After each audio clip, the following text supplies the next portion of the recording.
Слово має президент України Петро Порошенко.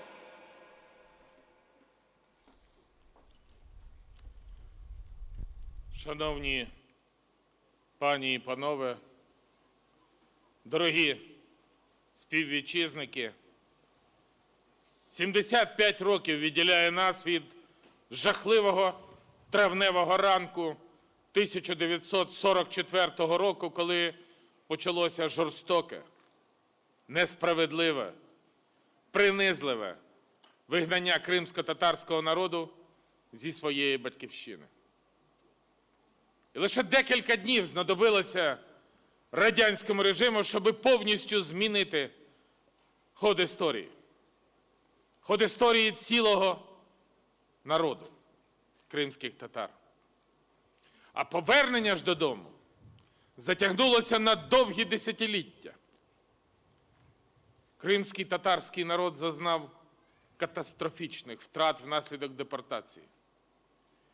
Тільки протягом року від голоду, від хвороб, від виснаження в місцях заслання загинуло понад 30 тисяч кримських татар.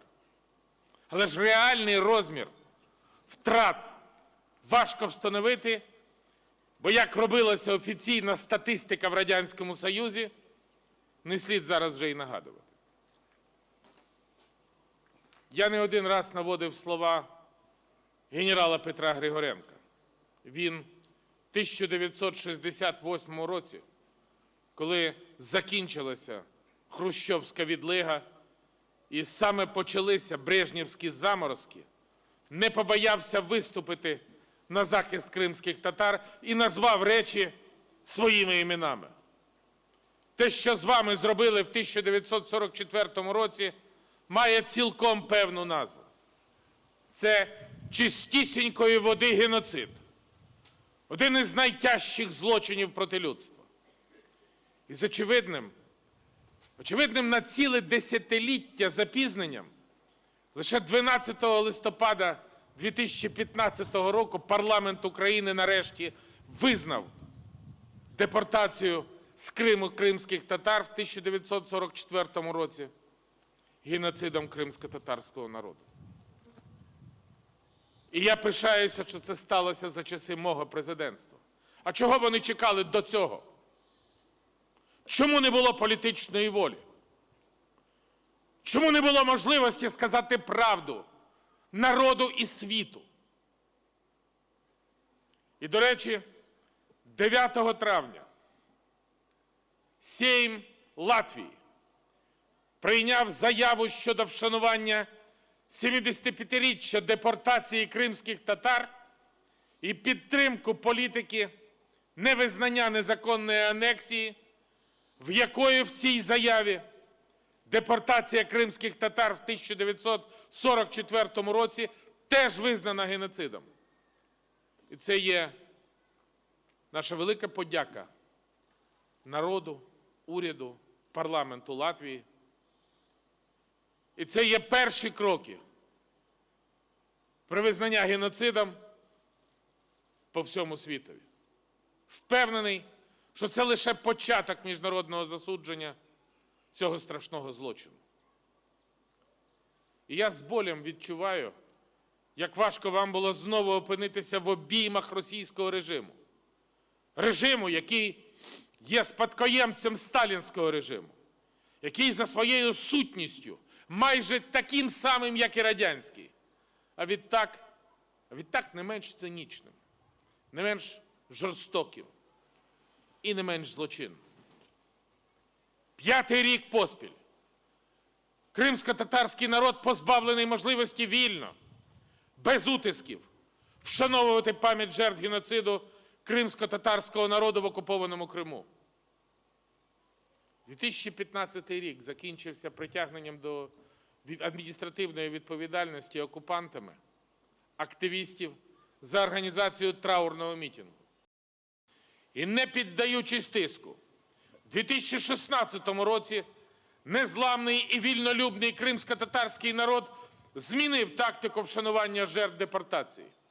По всьому Криму люди стали збиратися біля місцевих пам'ятників жертв геноциду кримськотатарського народу для того, щоб помолитися і вшанувати пам'ять загиблих хвилиною мовчання. І на сьогодні в рамках політичного реквієму на вшанування і встановлення факту політичного і релігійного переслідування на півострові, де позбавлено волі 86 осіб, більше 60 з яких це кримські татари. 170 дітей залишилися без повноцінного батьківського піклування. Люди живуть у страху отримати ярлик екстреміста або терориста, ризикують бути запротореними за грати або просто зникнути безслідно. Крим, наш український Крим, перетворено на мілітаристський плацдарм, і при цьому не можна виключати і можливе розгортання ядерної зброї на півострові. Інфраструктура для цього вже розбудована. Росія використала останні 5 років для її відновлення та модернізації.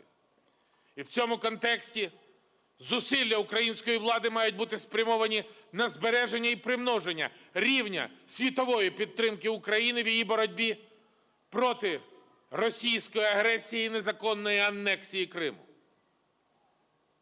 Мають бути спрямовані на посилення світового міжнародного тиску на Росію для звільнення всіх заручників Кремля і для виконання рішень Міжнародного суду Організації Об'єднаних Націй з вимогою до Росії утримуватися від збереження чи запровадження обмежень на право кримських татар зберігати свої представницькі функції, включаючи меджліс кримськотатарського народу.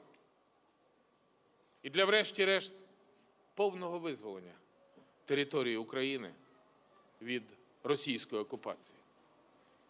Має бути завершено законодавче закріплення невід'ємного права кримськотатарського народу як корінного народу України на самовизначення в складі незалежної української держави.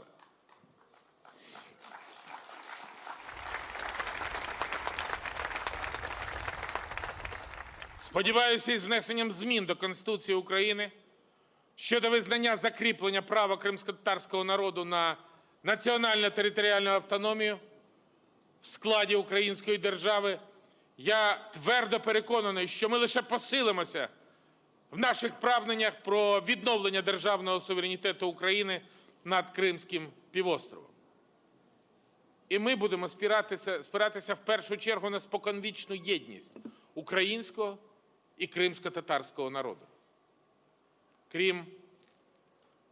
Крим неодмінно має бути повернуто до України, а український суверенітет має бути відновлено на Кримському півострові. І в цьому я ні однієї хвилини не сумніваюся і не сумнівався. Це точно трапиться. І я дякую всім кримським татарам за мужність. Я дякую всім кримським татарам за єдність. Слава нескореному кримсько-татарському народу! І слава Україні!